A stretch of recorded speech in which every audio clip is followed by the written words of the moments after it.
আসসালামু আলাইকুম, সবাইকে পবিত্র মাহে রমজানের শুভেচ্ছা। আমাদের ছোট্ট সোনামণিরা যারা রোজা রাখছে তাদের জন্য বিশেষ কিছু টিপস রয়েছে। ওরা কিভাবে ইফতার করবে এবং কিভাবে সেহরি করবে যাতে ওদের সারাদিনে পুষ্টির চাহিদা বজায় থাকে।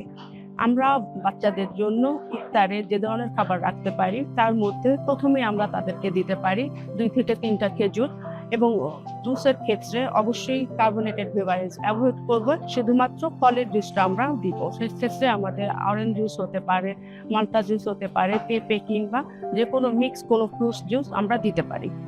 এরপর আমরা যেটা করব, বাচ্চাদের প্লেট সাজিয়ে দিব। প্লেট এমনভাবে সাজাবো যাতে সেখানে ফল থাকবে, সবজি থাকবে, প্লাস হচ্ছে সব ধরনের প্রোটিন থাকবে, প্লাস হচ্ছে কিছু কার্বোহাইড্রেট যেন থাকে সেটাও খেয়াল রাখতে হবে।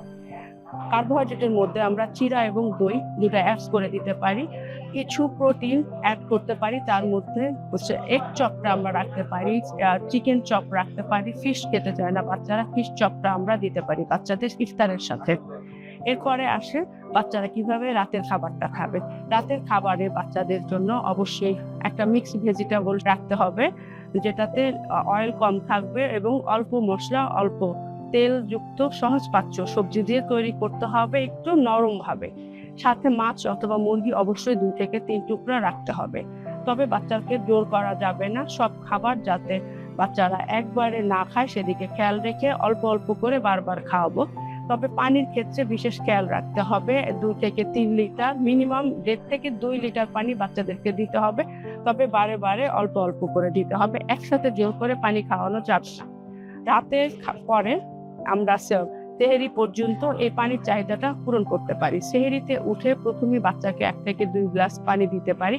তারপরে সেহরির মধ্যে আমরা যেটা দিতে পারি, স্মুদির মতো কিছু খাবার তৈরি করতে পারি। সব মিক্স ফ্রুটস থাকবে, এটাতে দই থাকতে পারে বা দুধ থাকতে পারে। এইভাবে 1 গ্লাস দিলে সারাদিনে বাচ্চাদের প্রোটিনের বা পুষ্টির চাহিদাটা পূরণ হবে। অথবা খিচুড়ি টাইপের কিছু তৈরি করে দিতে পারি। সবজি থাকবে, ফিশ বা চিকেন থাকবে, ডাল থাকবে পর্যাপ্ত পরিমাণে, যাতে অল্প একটু খেলে ও সারা দিনে সঠিক পুষ্টিটা পেয়ে যাবে এবং সুস্থ বোধ করবে। ধন্যবাদ সবাইকে। আমরা সবাই বাচ্চাদের প্রতি খেয়াল রাখবো যাতে সেহরি ইফতার ওরা পরিপূর্ণভাবে করতে পারে।